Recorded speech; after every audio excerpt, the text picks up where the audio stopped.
네, 안녕하세요. 근로시간 보호제도에 대해서 좀 살펴보도록 할게요. 자, 우리 이제 책에도 보시면은, 프리케이스라고 해가지고, 사례가 하나 나옵니다. 퇴근 후 업무 카톡 금지법 나온다. 뭐 이런 얘기들. 자, 퇴근 후에도 끊임없이 울리는 회사로부터 이 카톡 메시지 도착 소리에 고통을 호소하는 직원들이 적지 않다. 휴대폰 및 소셜 네트워크 서비스 를 업무에 활용, 직장 상사 및 선후배들로부터 이 업무 연락이 밤까지 이어지면서 일과 삶의 균형이 깨지고 있는 어떤 어, 현재와 같은 어떤 카톡 감옥이라고 좀 표현을 한다고 합니다. 그래서 20대 국회에서 이제 추진이 되는데요. 근로기준법 제6조 2항 신설에서 사용자는 이 법에 정하는 근로시간 이외의 이 시간에 전화, 문자메시지, 소셜 네트워크 등 각종 통신수단을 이용해서 업무에 관한 지시를 내리는 등 근로자의 사생활의 자유를 침해해서는 아니 된다고 규정을 하고 있습니다. 근로자에게 퇴근 후 회사와 연결되지 않을 권리를 보장하겠다라고 하는 법이고요. 그 직장인들 10명 중 7명이 퇴근 후나 주말 또는 휴가 중에도 스마트폰 때문에 일에서 벗어나지 못한다라고 답할 정도라고 합니다. 그래서 최근 한국노동연구원에서 조사한 결과 퇴근 후 스마트폰으로 업무 지시를 하려면 월 임금의 22.3%는 더 받아야 한다는 주장까지 나왔다고 합니다. 이 법을 이제 입법한 한 의원은 스마트폰 등 새로운 기술과 이로 인해 만들어지는 제품들로 노동 환경이 변화하고 있지만 새로운 환경에 맞는 권리와 법은 기술 발전 속도를 따라가지 못하고 있다며 SNS로 인한 퇴근 후 업무 지시가 일상화됐지만 이에 대한 입법은 미비하다. 그래서 이제 헌법이 명시한 국민의 기본권을 시대의 흐름에 맞게 법에 반영하자는 것으로 볼 수 있다고 합니다. 2013년 이 독일 노동부는요, 비상 상황을 제외한 퇴근 후 상사가 부하 직원에게 전화나 이메일로 하지 못하도록 하는 지침을 마련했고, 프랑스 노동부도 최근 노동개혁 법안에 연결이 되지 않을 권리를 포함시키기로 했다고 하고 있습니다. 자, 그래서 우리가 이제 이 근로시간이라고 하는 의미에 대해서 좀 정확하게 파악을 해볼 필요가 있어요. 자, 그래서 우리가 이제 지금 현재 뭐 주 52시간이잖아요. 그렇죠? 그래서 이제 주 52시간 시대가 이제 말하고 요즘 이제 웨어러벨 문화가 서서히 확산되고 있죠. 그래서 주 4일 근무제 도입을 검토하는 기업들도 속속들이 이제 나오고 있습니다. 이런 이제 유연시간 근무제 등을 통해 가지고 하고 있죠. SK 같은 경우에는 이제 수펙스라고 하는 어떤 이제 그 전통적인 어떤 그 기업의 문화가 있는데요. 수펙스 추구 협의회가 있는데 여기와 이제 지주사 이제 SK 주식회사 대상으로 한 달에 2번의 금요일을 휴무일로 정해서 격주 4일 근무를 시행을 하고 있다고 하고 있습니다. 제가 여기서 또 하나를 좀 말씀을 드리고 싶은 것 중에 하나는 퇴근 후에 SNS 회사로부터 업무 지시를 받는 것에 대해서 근로시간으로 인정할 것이냐라고 하는 여부 지금 이제 앞에서 이제 보는 것들인 것이죠. 그래서 이제 직장인들이 22.3% 정도 임금을 더 받아야 된다 이렇게 주장을 하고 있죠. 자, 그러면 이것과 반대되는 얘기들 한번 해보도록 할까요? 그렇다면은 직장 생활, 근로시간이라고 하는 시간 내에서 이러한 개인 소셜 네트워크 서비스를 이용을 한다면 이것은 어떻게 해야 될까요? 한마디로 근무 시간 안에 자신의 사적인 시간으로 이용을 한다면 이것은 어떻게 해야 될까? 우리가 양측면으로 좀 한번 살펴볼 필요가 있다는 것을 얘기를 할 수가 있다는 얘기예요. 그래서 우리가 이제 조금 전에도 독일이나 프랑스에 대해서도 얘기를 했지만, 지금 서구에 있는, 특히 이제 유럽에 있는 국가들 같은 경우, 많은 기업들, 국가에 있는 기업들이 아침에 출근을 하면은 자기 휴대폰을 끄는, 그러니까 근로 시간에 집중을 한다는 얘기죠. 자, 이것과는 우리 이제 좀 대변되는 모습들은 아닌가. 한쪽 편향적으로만 볼 것이 아니라 양쪽 측면으로 한번 살펴보자. 이런 의미입니다. 자, 우리 이제 수업으로 이제 본격적으로 들어가서 한번 보게 되면은요. 그럼 근로시간의 보호가 왜 중요하느냐.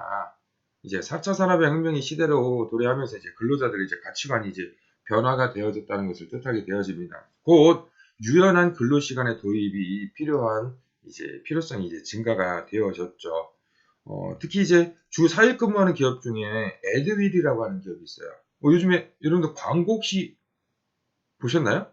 에드윌이라고 하는 광고를 한번 보시면은 주 4일 근무제 한다. 이런 얘기들. 그러니까 주 4일 근무제를 시행하면서 여기에 이제 그 종합 교육, 특히 이제 뭐 공인중개사라든지 여러 이제 공무원 시험들에 대한 어떤 이제 이 어떤 이제 강의 툴이라든지 뭐 교재를 만드는 기업이잖아요. 그러니까 주 4일 근무한다. 그래서 2019년 6월부터 이제 업계 최초로 이제 도입을 했어요. 그래서 일부 부서를 대상으로 해서 시범으로 운영했는데 전체 부서로 이제 확대 운영이 돼서 적용을 하고 있습니다. 지금 뭐 이제 뭐 서구 같은 경우에는 특히 유럽 같은 경우는 주 4일 근로를 하는 곳이 굉장히 많아지고 있는 추세예요. 그래서 우리나라도 이 주 4일로 이제 앞으로 이제 갈 수밖에 없다는 것을 좀 이제 한번 볼 수가 있겠죠. 자, 근데 이제 우리 한번 또 중요하게 봐야 될 것이 근로 시간이 줄면 소득도 주는가라고 하는 점에서 줄어야 되는가라고 하는 점에서 물음표를 여러분들이 한번 달아보셔야 합니다. 자, 그래서 이러한 주 52시간 근무제 도입에 따라서 근무 시간을 축소하는 기업들마다 속사정이 다 다릅니다. 생산직 같은 경우에는 이 근로 시간을 줄일 수 있을까라고 하는 점에 또 의문점을 달아보셔야 되고, 그럼 사무직 근로자, 특히 이제 정보통신 기업들 같은 경우에는 주 4일제로 하는 것은 어떠한가? 주 4일제에서 뭐 주 52시간도 뭐 많죠. 또 줄이는 거죠. 저 근데 과업량은 같을까? 다르지 않다는 얘기예요. 단지 근무 시간이 준다는 얘기죠. 그러니까는 근무 시간이 줄기 때문에 일의 몰입도는 또 높아지고 강도도 높아진다. 그래서 과업량은 그대로이다. 아니면 과업량은 또 더 늘어날 수 있는 방향. 곧 지적인 노동의 역량이 앞으로 더 좀 필요하다. 이렇게 좀 보실 수가 있을 것 같아요. 그래서 이제 이러한 이제 그 창의성이라든지 조직 구성원들의 이제 워라밸 강조되는 시대에서 이제 근로 시간을 축소해야 된다는 공감대 형성과 생산성 등의 기업 성과를 제고해야 된다는 화두가 이제 기업의 이제 공통적인 고민이 됩니다. 곧 조금 전에 얘기했듯이 근로시간 단축이 이전에 일하는 방식의 양 중심이냐 아니면 질 중심이냐의 업무 방식의 변화가 선행이 되어야 된다. 제가 이제 누누이 좀 말씀드리는 것 중에 하나는요. 우리나라의 이 산업 구조 자체가 아직까지도 제조업 중심으로 되어 있다 보니까 이 근로 시간이 주는 것이 오히려 악영향을 대부분의 이 근로자들이 이 육체적 노동, 곧 제조업에 종사하는 사람이 많은데요, 아직까지도.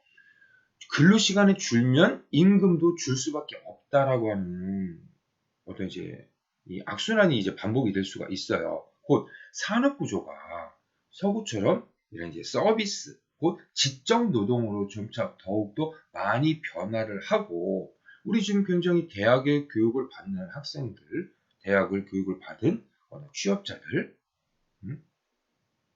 또는 경제활동 인구들이 굉장히 많잖아요. 이건 지적인 노동으로 가야 되는데 지금 정체라는 얘기죠. 왜? 아직까지 제조업 중심으로 되어 있다.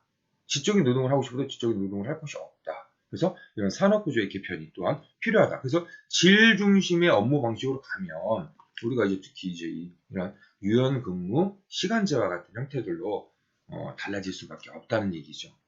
자, 일의 특성에 따라서 이제 근로시간 관리 방식들이 이제 변화해야 됩니다. 뭐 이제 콜센터처럼 이제 고객 관리를 하거나 반복적인 업무 담당하는 직원들에게는 근로시간 단축이 긍정적일 수 있어요. 그런데 기업 내에서는 이러한 전략들을 기획하고 문제를 해결하고 새로운 시스템을 개발하고 업무를 맡는 직원들은 또 다르겠죠. 그래서 일하는 시간이 줄어서가 아니라 강제로 퇴근을 시킨다는 것이죠. 그래서 일찍 퇴근하고 싶을 때도 있지만 더 일을 해야 하거나 자발적으로 업무를 통해서 역량을 개발하고 싶은 날도 있는데 갑자기 컴퓨터를 끄고 일을 하지 말라고 하는 이러한 형태들이 강제적으로 부여될 가능성도 굉장히 높다라는 얘기죠. 그래서 현행대로 이제 대규모 팀제를 줄이고 각 분야 전문가들을 모여가지고 문제를 해결하는 조직을 늘려야 한다는. 그래서 이런 대규모 팀제는 이런 이제 신속한 문제 해결과 의사결정을 방해하기 때문에 이런 어떤 소규모의 형태들로 전문가의 형태들로 이제 문제 해결 방식으로 변화하는 또 모습들을 좀 보여줄 수가 있고요. 자, 근로시간의 이제 운영 방식, 두 번째로 이제 근로시간의 운영 방식 변화와 더불어서 성과 평가 방식들이 이제 변화해야 된다는 거죠. 지금 우리 이제 성과 인사관리에서 이제 배우셨으면은 아시겠지만 성과관리라고 해서 1년 기준으로 하는 기업들이 대부분이에요.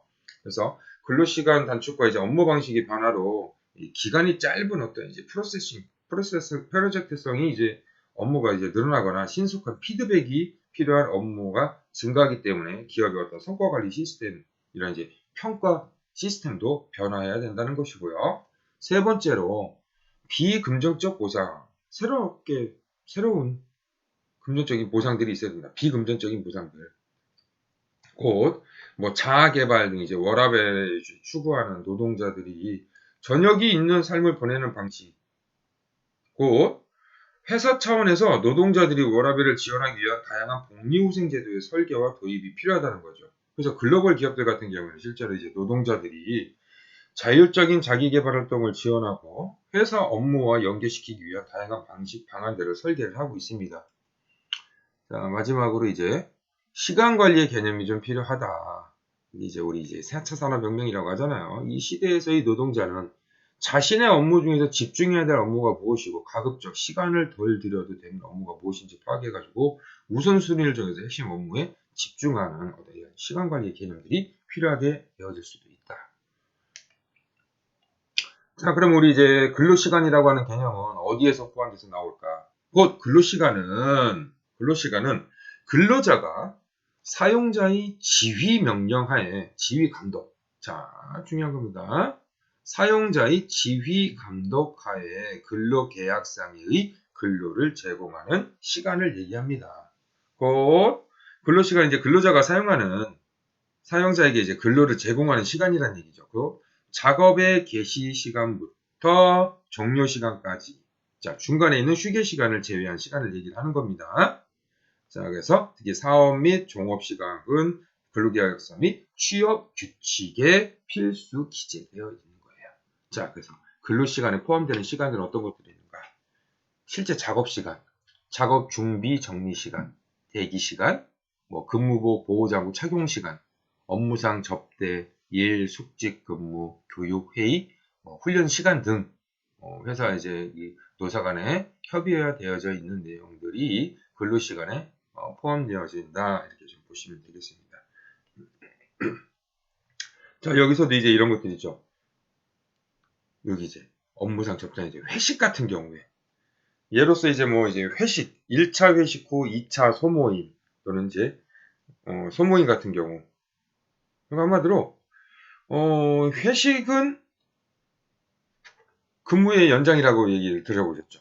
근무의 연속이다. 그래서 회식도 근무 시간에 포함이 되는 것으로 볼 수 있는 겁니다. 그래서 만약에 회식 시에 사고가 났을 때 산업안전재해보상법에 의해서 보호를 받을 수가 있어요. 단 사용자의 지휘 감독 하에 있었다라고 하는 것이 결정이 되어야 된다는 얘기입니다. 가장 중요한 것 중에 하나는 그 부서의 감독자, 관리자가 그 자리에 있었는지 여부 또한 굉장히 중요하다. 또 이거는 또 나중에 좀 설명을 좀 드리도록 하겠습니다. 자, 그래서 우리 이제 법정 근로시간 법정 기준 근로시간에 대해서 좀 얘기를 했죠. 그래서 우리 이제 이것을 좀 더 이제 자세하게 이제 보게 되면은 일주 또는 1일의 단위로 제한되는 근로시간을 얘기합니다.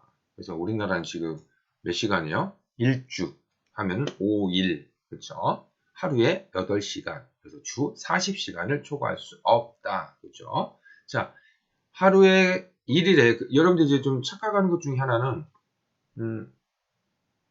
아침에 출근해가지고 저녁 때 퇴근하는데 9시간이에요.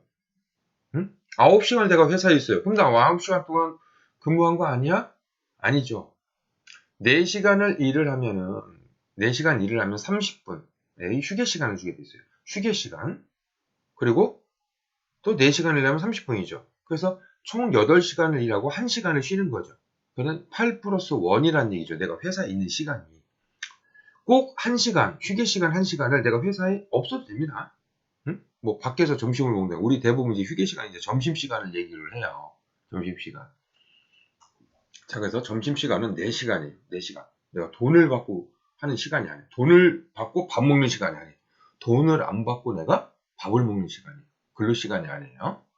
자, 그래서 우리 이제 8시간을 초과할 수 없다라고 규정을 하고 있어요. 이제 법정 기준 근로 시간은.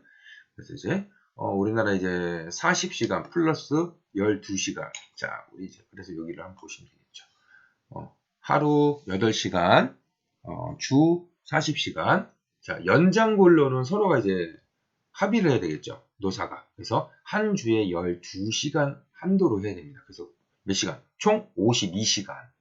총 52시간. 그러니까 12시간은 뭐예요? 추가 근로를 할 수 있는 시간이에요. 이건 내가 하기 싫으면 안 해도 됩니다. 응? 하면 나의 임금이 플러스가 되는 것이겠죠. 자, 여성 근로자도 마찬가지로. 자, 임신 중 여성 근로자는 안 됩니다. 연장 근로. 연장 근로 안 돼요. 그리고 이제 이 직무에서도 좀 더 쉬운 직무로의 변화를 또 줄 수가 있게 되어지고, 또 산후 1년 미만 여성 근로자 여기도 마찬가지로 연장 근로는 1일 2시간, 일주 6시간을 초과할 수 없고 1년에 150시간을 초과할 수 없다. 고용노동부 장관에 따라서 야간 휴일 근로에 대해서 얘기를 하는 거죠. 자, 달라진 게 뭐냐? 우리가 여기에서 보면은요, 법정 근로 시간이 연장 근로, 이제 야간 휴일 근로, 연장 근로는 이렇게 할 수 있다. 야간 근로와 휴일 근로.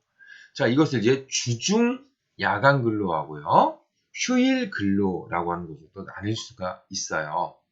그렇다면은 우리가 이제 12시간을 어떻게 표현하냐면 주중 야간 근로를 포함하고 있지 휴일 근로에 대해서 포함을 시키지 않는다라는 얘기예요. 그래서 12시간, 그러니까 12시간 한도로 해가지고 근로를 추가 근로를 하는데 대부분 주가 이 주중 야간 근로에 한정이 많이 되어진다는 얘기예요. 과거에는 몇 시간이었을까요? 우리나라 이제 연장 근로가 총 근로 시간이 68시간이었어요. 그럼 몇 시간이 날라갔죠? 16시간이 줄은 거예요. 일을 더 하고 싶어도 더 할 수 없다. 자, 18세 미만 연소근로자 같은 경우에는 1일 1시간, 한 주에 5시간 한도로. 그리고 유해 위험 작업 근로자는요, 절대 연장 근로 할 수 없습니다.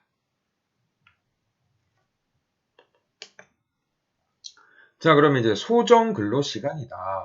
소정 근로 시간. 그래서 근로자가 근로시간 범위 내 근로자 사용자 간의 약정한 근로시간을 얘기를 합니다. 그래서 근로계약에 의해서 정해집니다만 10인 이상 사업장 같은 경우에는 취업 규칙에 반드시 정하고 문서화되어져 있어야 합니다. 이 취업 규칙 같은 경우는 우리가 이제 전에도 배우셨죠. 뭐였죠? 노사 간의 합의 사항이다. 이렇게 얘기를 할 수가 있겠죠. 노사 간의 합의 사항입니다. 곧 우리가 이제 예를 들어서 사용자와 근로자가 근로계약서 등에서 1일 7시간 또는 6시간 근로를 제공하기로 약정했다면 소정 근로시간은 7시간이나 6시간이 된다. 이렇게 얘기를 할 수 있는 것이죠. 자, 그러면 이제 연장 근로로 들어가기 전에 제가 좀 추가해서 좀 보게 될 내용들, 이제 통상 임금과 평균 임금에 대해서 좀 얘기를 해요. 다음 시간에 우리 이제 임금이라고 하는 부분에서도 이제 얘기를 다 나중에 이제 임금에 대해서 얘기를 할 때 또 얘기를 또 한 번 더 할 거예요. 임금과 관련해서 9장에서 임금 등 보호제도에서 좀 얘기를 할 건데, 우리 통상 임금이나 평균 임금에 대한 얘기들이 이제 계속 나오기 때문에 용어적인 부분들 좀 설명을 좀 드릴게요. 자, 통상 임금 많이 들어보셨을 거예요. 그렇죠? 여러분들 이제 신문 스크랩 하시다 보면 이제 통상 임금이라고 하는 표현도 많이 나옵니다. 자, 근로자에게 정기적이고 일률적으로 소정 근로 또는 총 근로에 대해 지급하기로 정한 시간급, 금액, 1급 금액, 주급 금액, 월급을 뜻합니다. 또는 도급 금액을 말합니다. 그래서 통상임금은 평균 임금의 최저 한도다. 평균 임금 나왔죠. 잠시 뒤에 좀 설명을 드릴까요? 최저 한도. 그래서 해고 예고 수당, 연장 야간, 휴일 근로수당, 연차 유급 휴가 수당, 출산 전후 휴가 급여 수당 등 대부분 통상 임금은 수당과 관련되어져 있는 내용들이 많고요. 자, 그럼 통상 임금은 어떻게 이 시간급을 예를 들어서 한번 좀 볼 겁니다. 1급과 시간급을 예를 들어 봅니다. 근로기준법 제6조 2항에 따라 가지고 어떻게 산정이 되어질까? 시간급 금액으로 정한 임금, 그리고 그 금액이 일일의 소정 근로시간에 나눈 금액, 시간에 따라서 나눈 거죠. 그리고 주급 금액으로 정한 임금은 일주 통상 임금 산정 기준 시간 수로 나눈 거죠. 뭐 이제 몇 시간 일하기로 했다. 그걸 한 주로 이제 이거 나누어서 이제 보면 되겠죠. 그래서 월급 금액에 정한 임금은 그 금액을 월의 통상 임금 산정 기준 수로 나눈 금액. 자, 다시 얘기하면 주의 통상 임금 산정 기준 시간에 1년 동안의 평균 주, 대부분 이제 52주잖아요. 를 곱한 시간을 12로 나누는 것을 뜻합니다. 자, 1주 월 외에 일정한 기간 정한 임금은 2부터 4까지, 여기 2부터 4까지, 2부터 4까지 준해서 산정을 합니다. 자, 도급 금액 같은 경우 이건 이제 외주 기업이죠. 정한 임금은 그 임금 산정 기간에서 이제 도급에 따라 가지고 계산된 임금 총액에 해당을 합니다. 그래서 이 임금 마감일이 있는 경우에 임금 마감 기간, 총 근로시간을 남은 금액을 뜻합니다. 그래서 근로자가 받는 임금이 1부터 여기 6까지 이제 정한 둘 이상의 임금으로 되어 있을 경우에는 1부터 6까지에 따라서 각각 산정된 금액을 합해서 그 금액으로 통상 임금을 정한다. 자, 1급 같은 경우에 하루의 급여를 따질 때에는요, 이것도 마찬가지로 이제 근로기준법 시행령 제6조 3항에 따라서 1일 소정 근로시간 수로 곱해서 계산하면 됩니다. 시간급 통상 임금의 근로시간 수를 곱하면 쉽게 계산이 되겠죠? 자, 그러면 이제 통상 임금의 범위는 어디까지인가? 라는 얘기입니다. 자, 곧 소정 근로시간 또는 법정 근로시간에 대해 지급하기로 정해진 기본급이다. 우리 이제 법정 근로시간에 대해서 얘기를 했죠? 그래서 주 40시간, 근로기준법 제50조, 15세 이상, 만 18세 미만, 만 15세 이상인 뭡니까? 경제활동 인구로 들어갈 수 있는 겁니다. 내가 15세 이상이라고 해서 내가 일을 무조건 할 수 있는 것은 아니고 부모의 동의를 얻어서 해야 되겠죠?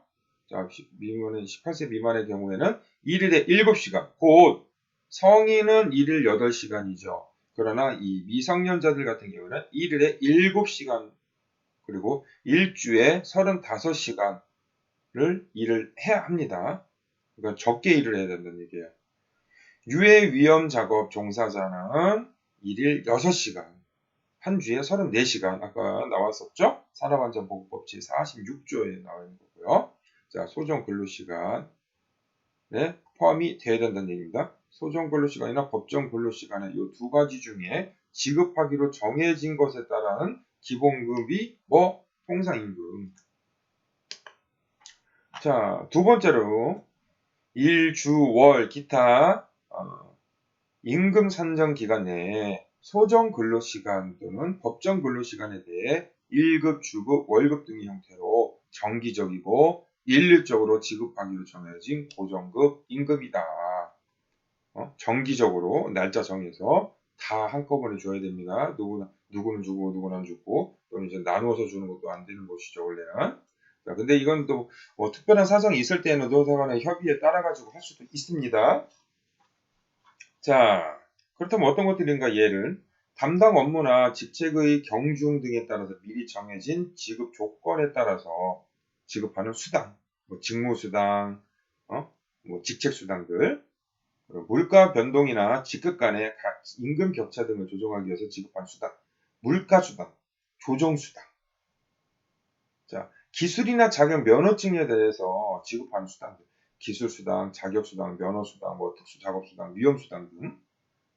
또 다음은 이제 특수 지역에 근무하는 근로자에게 정기적이고 일적으로 지급하는 수당. 뭐 벽지수당, 이거 먼 거리에서 이제 출퇴근하는 사람들을 얘기하는 거죠. 한냉지 근무수당. 이런 것도 특수 지역에 있는.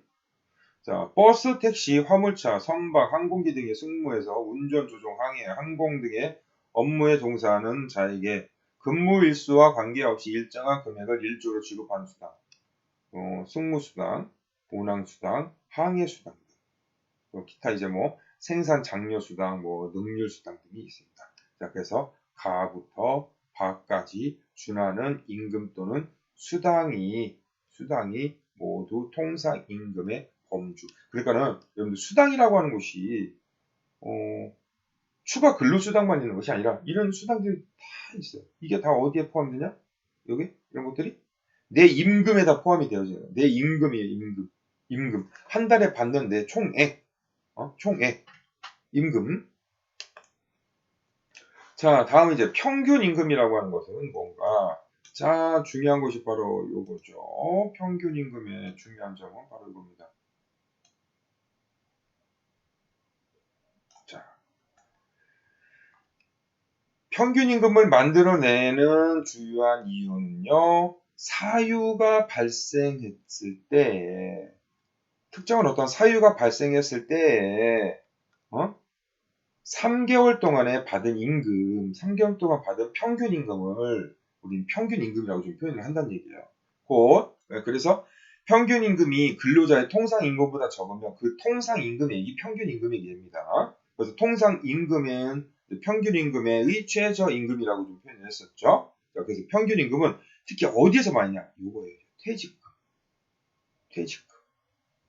그리고 요거 재해 및 산업재해 보상급여. 우리 이제 산재보험 있죠. 산재보험 산정할 때 언제 3개월 동안에 받은 임금, 이런 것들 할 때 가장 많이 평균 임금을 따질 때 우리가 보는 것은 퇴직금하고 산재, 특히 퇴직금을 산정할 때 주요하게 사용을 한다라고 보시면 됩니다.